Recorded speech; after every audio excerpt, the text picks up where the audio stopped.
Hello friends, I am विवेक। हम लोग इस लेक्चर में डिस्कस करेंगे स्टेरिलाइजेशन के बारे में। उसके पहले हम लोग ये जान लेते हैं कि माइक्रोबायोलॉजी क्या है। तो माइक्रोबायोलॉजी किसे कहते हैं? तो microbiology study of microscopic organism, study of microscopic organism जैसे बैक्टीरिया, वायरस, फंजाई की स्टडी को हम लोग बोलेंगे माइक्रोबायोलॉजी। तो स्टडी ऑफ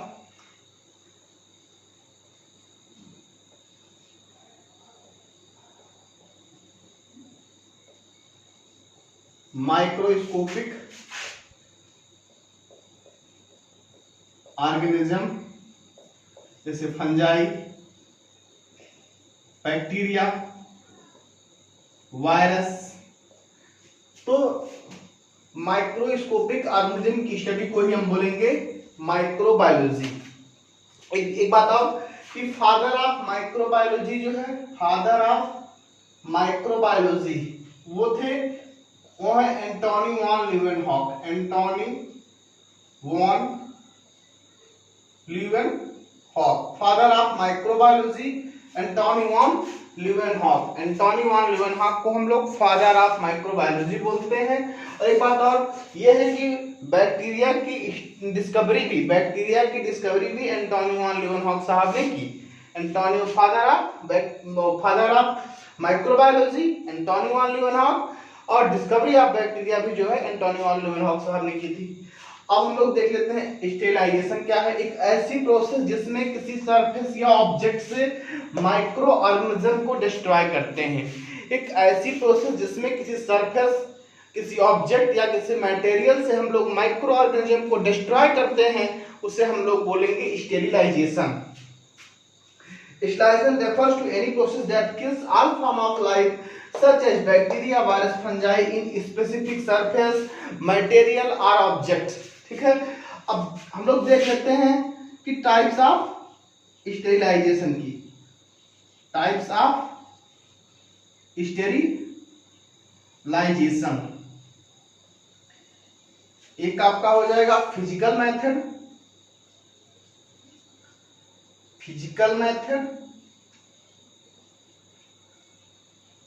और एक हो जाएगा आपका केमिकल मेथड। फिजिकल मेथड और केमिकल मेथड। अब फिजिकल मेथड में हम लोग देख लेते हैं क्या क्या हो जाएगा। हीट, रेडिएशन और फिल्ट्रेशन। हीट, रेडिएशन और फिल्ट्रेशन हो जाएगा आपका फिजिकल मेथड में। हीट, रेडिएशन और filtration, heat, radiation, filtration, heat, radiation और फिल्ट्रेशन। और इसमें हो जाएगा आपका केमिकल मेथड में लिक्विड डिसइंफेक्टेंट,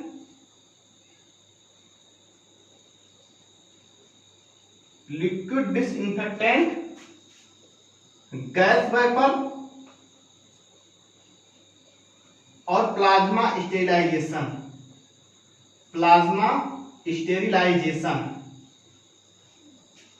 तो केमिकल मेथड में क्या हो जाएगा? लिक्विड डिसइंफेक्टेंट, गैस वेपर और plasma sterilisation. Liquid disinfectant, gas vapour और प्लाज्मा स्टेरिलाइजेशन। ठीक है, तो लिक्विड डिसइंफेक्टेंट, गैस वेपर और प्लाज्मा स्टेरिलाइजेशन। और फिजिकल मेथड में हो जाएगा आपका रेडिएशन, हीट और filtration. Radiation, heat, filtration. Physical में रेडिएशन, हीट और फिल्ट्रेशन। और केमिकल में आपका हो जाएगा लिक्विड डिसइंफेक्टेंट, गैस वेपर और प्लाज्मा स्टेरिलाइजेशन। अब हम लोग डिस्कस कर लेते हैं हीट में। हीट में दो मेथड होता है। एक होता है आपका ड्राई हीट और मॉइस्ट हीट। ड्राई हीट और मॉइस्ट हीट रेडिएशन में हो जाएगा। हाँ, इसमें हम लोग ड्राई हीट के द्वारा स्टेरिलाइजेशन करेंगे और हम लोग मॉइस्ट हीट के थ्रू स्टेरिलाइजेशन करेंगे। ड्राई हीट और मॉइस्ट हीट। रेडिएशन में आयोनाइजिंग और हो जाएगा एक non ionising. Non ionising, ionising और नॉन आयोनाइजिंग। आयोनाइजिंग में आपका हो जाएगा अल्ट्रावायलेट के थ्रू। अगर अल्ट्रावायलेट के थ्रू इंस्टॉलेशन किया जाएगा तो उसे हम लोग बोलेंगे आयोनाइजिंग। और यदि गामा रेज और कैथोड रेज के थ्रू किया जाएगा इंस्टॉलेशन तो उसे हम बोलेंगे नॉन आयोनाइजिंग। गामा रेज और कैथोड रेज, तो गामा रेज और कैथोड रेज के थ्रू किया जाएगा इंस्टॉलेशन तो उसे हम लोग बोलेंगे नॉन आयोनाइजिंग। और आयोनाइजिंग में अल्ट्रावायलेट के थ्रू इंस्टॉलेशन किया जाएगा। फिर हम बात कर लेते हैं फिल्ट्रेशन में। फिल्ट्रेशन में एक होता है आपका चैम्बरलैंड फिल्टर। चैम्बरलैंड फिल्टर एक होता है सेंटर ग्लास और मेम्ब्रेन। एक होता है सेंटर ग्लास फिल्टर और एक होता है आपका मेम्ब्रेन फिल्टर। मेम्ब्रेन फिल्टर तो देख लीजिए आप टाइप ऑफ यूटिलाइजेशन में फिजिकल मेथड और केमिकल मेथड। फिजिकल मेथड में आपका हो जाएगा हीट, रेडिएशन और फिल्ट्रेशन। केमिकल मेथड में लिक्विड डिसइंफेक्टेंट, गैस वेपर और plasma sterilisation. Liquid disinfectant, gas vapour और प्लाज्मा स्टेरिलाइजेशन। ठीक है, उसके बाद हमने बात किया हीट में dry heat, moist heat. Radiation में हमने बात किया डिस्टिलेशन, आयोनाइजिंग अल्ट्रावायलेट के थ्रू होगा। एक होता है आयोनाइजिंग, दूसरा होता है नॉन आयोनाइजिंग। अगर अल्ट्रावायलेट रेज के थ्रू होगा तो उसे हम लोग बोलेंगे आयोनाइजिंग। और यदि कैथोड रेज के थ्रू या फिर गामा रेज के थ्रू होगा तो उसे हम लोग बोलेंगे नॉन आयोनाइजिंग। फिल्ट्रेशन में हमने देखा कि एक होता है चैम्बर्ड, एक होता है सेंटर्ड ग्लास और एक होता है मेम्ब्रेन।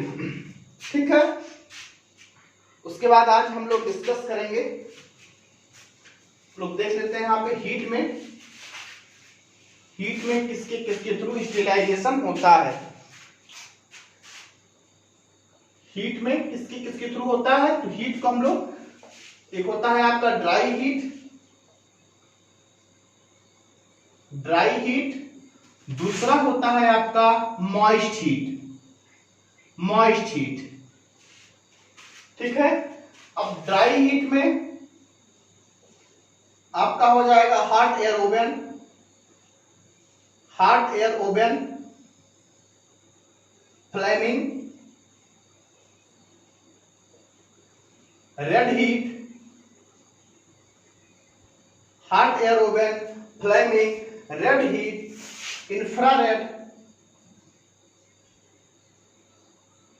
इंफ्रारेड और इंसिनरेशन।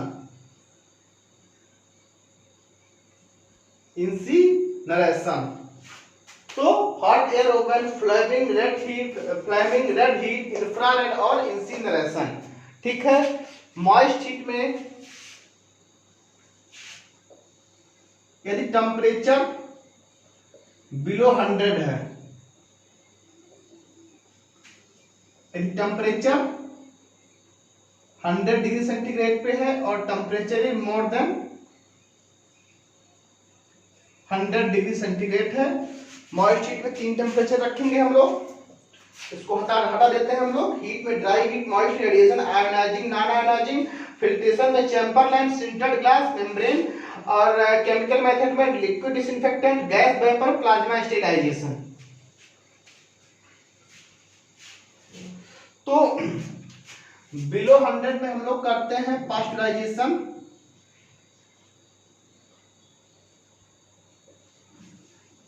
मिल्क के लिए जो है हम लोग मिल्क को 60 to 65 डिग्री सेंटीग्रेड पर हीट करते हैं, वो भी नॉन स्पोर फॉर्मिंग बैक्टीरिया के लिए। नॉन स्पोर फॉर्मिंग बैक्टीरिया के लिए हम लोग हीट करते हैं, नॉन स्पोर फॉर्मिंग बैक्टीरिया के लिए। तो पास्चुराइजेशन जो होता है वो होता है 60 to 65 डिग्री सेंटीग्रेड पे। 100 डिग्री सेंटीग्रेड हम लोग करेंगे बॉइलिंग। 100 पे हम लोग करेंगे बॉइलिंग, और मोर देन 100 में हम लोग करते हैं ऑटोक्लेव। ऑटोक्लेव का जो टेम्परेचर होता है हम लोग 121 डिग्री सेंटीग्रेड पर 15 मिनट के लिए करते हैं। 15 टू 30 मिनट के लिए हम लोग